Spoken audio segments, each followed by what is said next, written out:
I want to bring Sean back in. What are the political implications here? Again, we've been talking about that narrow margin in Congress, and it looks like Menendez is going to go forward with this trial.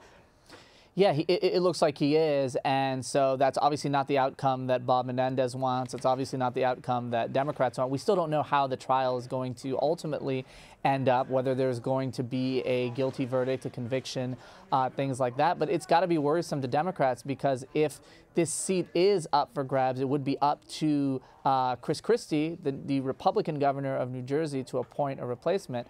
But the question then becomes, if Menendez potentially were convicted of a crime, would he stay in his seat until a new governor is elected, possibly a Democrat who would take office early next year, and give that person the power to appoint his replacement? So there's a lot of potential really interesting scenarios here that could have a big impact on the legislative debate, because you're right. I mean, you look at the healthcare debate, and Republicans barely failed to repeal and replace Obamacare. Well, if you put one more Republican into the Senate and you flip a Democratic seat, even if it's temporary, that gives them one more vote and brings them that much closer to potentially repealing and replacing the Affordable Care Act. So a lot to watch in this trial, aside from the actual nuts and bolts of the legal situation itself. Indeed.